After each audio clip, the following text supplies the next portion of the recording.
Mas pinatibay na relasyon at kooperasyon ng Pilipinas at Singapore pagdating sa kalakalan, pamumuhunan at artificial intelligence. Ilan lang yan sa naging bunga ng 3 araw na working visit ni Pangulong Ferdinand R. Marcos Jr. sa Singapore. Ang detalye mula kay Kenneth Pasyente.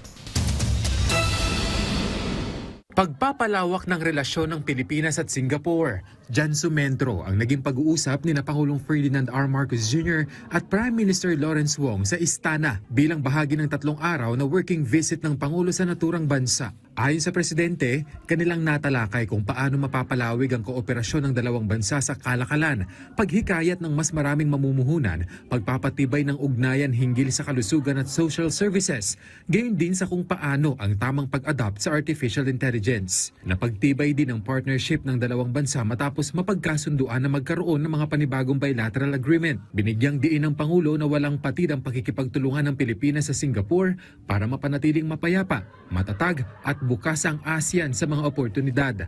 Binati rin ng punong ministro ang Pangulo sa pag-angat ng bansa sa upper middle income status.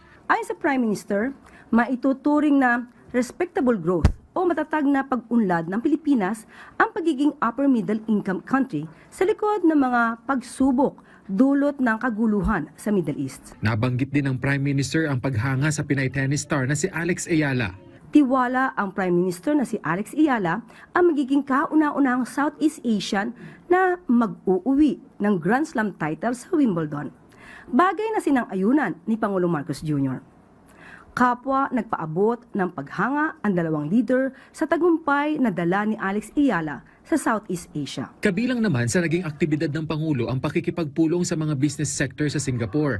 Kabilang na ang ABC Impact na nagpaabot ng commitment sa patuloy na pamumuhunan sa bansa. Ang pakikipagtulungan ng ABC Impact sa AC Health ng Ayala Group ay makatutulong sa pagbibigay ng dekalidad at abot-kayang serbisyong pangkalusugan sa mga Pilipino. Nangako rin ang AC Health na palalawakin pa ang operasyon nito sa Pilipinas upang mas maraming Pilipino ang magkaroon ng mas madaling access sa healthcare. Sa pamamagitan nito, sinabi ng punong ehekutibo na masusuportahan ang expansion ng 10 ospital, mga clinic at pharmacy sa susunod na taon at makabubuo ng nasa 10,000 trabaho sa healthcare at retail. Nagkaroon din ng pulong si Pangulong Marcos Jr. sa Singtel Group na siniguro ang expansion ng data center sa Pilipinas.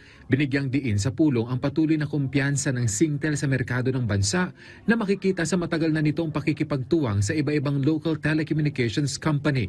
Muli ring pinagtibay ng Singtel ang pangako nito na palalawakin pa ang pamumuhunan at operasyon nito sa bansa.